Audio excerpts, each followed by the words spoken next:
Hello guys, we have again another standard format to check on, wherein we see that the recent major tournaments in our local, maybe in several premier or premium game store, is that the RCQ or the regional championship qualifiers, and that they are now catering the standard format.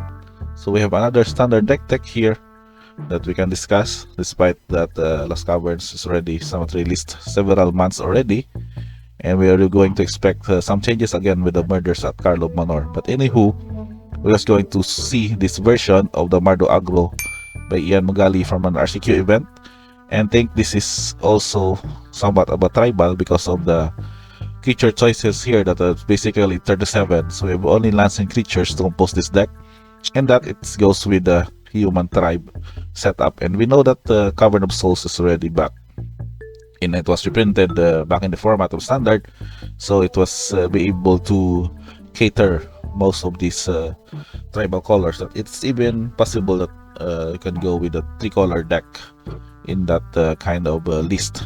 So we're going to check on the build. So we have a preview of this and also some sideboards here.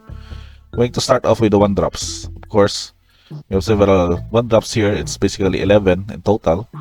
That's 4 copies of Hopeful Initiate, 3 copies of Recruitment Officer, and the new card, Warden of the Inner Sky. So this is somewhat important to have a good variance or a good ratio of your 1-drops, just in case that you would need to really curve out well in an aggro deck. So these several features would also serve their purpose, such as that Hopeful Initiate, for example, can be use the ability of training, and can also remove these counters to destroy artifact or enchantments. It is also relevant in certain matchups. Recruitment Officer can also get you a gas of a creature card with mana value 3 or less from your top 4 cards of your library, and it is also a good mana sink in the late game. And Warden of the Sky can also put counters on it, and can also be a relevant attacker with the flying ability and vigilance, as long as it has 3 or more counters. So the other curve on this one is that you can go with the 2-drops. So we have several 2-drops here that can also serve its function. We have 4 copies of Copper Coat Vanguard. This is just only not a 2/2 for having an anthem effect with +0 on each other humans you control, but they also get to have a ward 1, which in any spot removals would require the opponent to cast or to pay an additional 1 mana. And we also have 4 copies of Guardians of New Benalia. So this is also somewhat of an enlist ability, and which whenever you enlist a creature, you will get to scry 2, which is can also filter your top 2 cards of your library and adjust them according to your curve or whatever scenario that you would need. And then it can also survive any spot removals, despite the aside from the exile effects, of course, because you can just discard a card to have this one indestructible until end of turn. In that, we also have the new card, Empty Celestial of the Sun, which can also get you to put a counter on a attacking creature as long as it attacks. And then by discarding a card, you can then exile the top card of the library that can also replace it somewhat, and then you can play that card until the end of your next end step. So in a curve out setup, you can basically have this kind of a scenario wherein you can place some counters, you can use training ability to put counters also for the Hopeful Initiate, and you can have several of your creatures being pumped with these specific +1 counters. Now for the other 2-drop here that can also be useful in the late game is the 4 copies of Tenacious Underdog. So this is not only a 3/2 for 2, but can also be blitzed from your graveyard by paying 4 and pay 2 life. So in any certain scenarios in the late game, you can need to also to record this for an additional attacker, and also can get you to draw a card when it dies through the blitz ability. And the very useful against control, that is 3 copies of your Thalia, Guardian Mutraben. Taxing them would really matter here in some scenario wherein they would need to curve out their somewhat spot removal or non-creature spells, so hindering their casting cost by having to pay one more would be really get to your advantage in this kind of deck. And so the probably the 3-drop pinnacle creature of this humans deck is of course Adeline, the Splendid Qatar, wherein you can produce an additional tokens whenever you attack, and also the power could be equal to the number of creatures you control. So curving out with your 1-drop, 2-drop into Adeline would be really beneficial in this kind of deck, and also can get you a huge board advantage. And that with another 3-drop option here that can also get you to trigger this ability of generating more tokens is Animpakal Thousand Moon. This is with the ability that whenever you attack with one or more gnome creatures, put them on counter Animpakal and then create this X11 colorless gnome artifact creature tokens that are tapped and attacking, where X is the number of Pasambasan counters on Animpakal.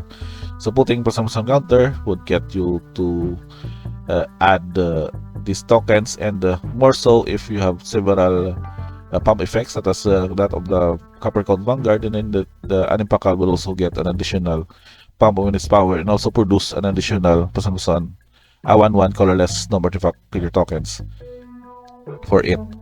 And that the last 3-drop, so the curve of the deck is at max only for 3, and it is also very important to have that curve to go out in the first 3 turns of an aggro deck. So we have Jeren, Corrupted Bishop. So its ability that enters the battlefield or another non-token human you control dies, you lose 1 life and you will create a 1/1 white human creature token. So in a way, they can also get you to sustain any spot removals by having to produce 1/1 white human creature tokens whenever your creature dies, that is the non-token humans. And also they can have to pay 2 to target human you control against lifelink.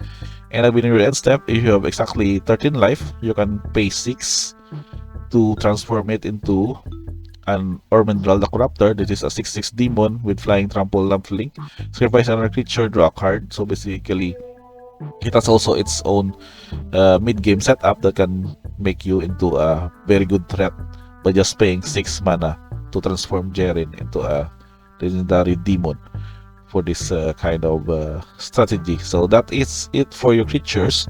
You have also a variance of lands here to produce, since we have our Mardu colors, but we have a good fix with the tribe of humans because we have 4 copies of Caverns of Souls and also backed up by 4 copies of Secluded Courtyard. Now for the other curve, we have 3 copies of Battlefield Forge. We have also Caves of Koilos. You notice that you need to have untapped lands in this because your curve in the early turns would be really important for this deck. And we also have Class of Heroes, so we have several legendary in the deck that can also have them to protect, and also not only to do a mana fix, but also to have this one to target legendary creature, gain Sideboard when indestructible until end of turn. So last but not the least are your Sundown Pass, and of course the basic land of plains to fill the 23 lands deck. Now for a quick check on the sideboard, we have also several humans here that can somewhat goes with specific matchup. For instance, we have 2 copies of Jerina, Dauntless General. This is just ability to exile target player's graveyard, and then having also your protecting your creatures, your humans you control against Hexproof and Indestructible. We have 3 copies of Biting Palm Ninja. This is somewhat a discard effect with the Ninjutsu, wherein when it deals combat damage to a player, you may remove a menace counter on it, and then that player reversal hand, you can choose a non-land card and you can exile that card. And then we have also 2 copies of Destruction Specialist, which can have to return target creature with mana value 2 or less from a graveyard to the battlefield. So in a way, there are also matchups with the control where you need to return your early creatures that was killed or what was removed by spot removals. So in particular, you have very good targets here such as Talia, wherein they would need to kill off Talia, and just you would have Extraction Specialist to return Talia back into the battlefield. So it doesn't matter if it's cannot attack or block because of this ability that can tax off your opponent's control spells. And also we have a copy of Lorem Third Path for any instance that you would need to destroy enchantments or artifacts, such as that the Subterranean Schooner, the Wedding Announcement of your opponent, the Linus Binding. You would have to sideboard in Lorem Third Path for that matchup. And of course, we'd also need several spot removals. We have Get Lost against other aggro or a typical matchup with the need to destroy enchantments and planeswalkers. We have Lantern Flare This is also for under aggro deck.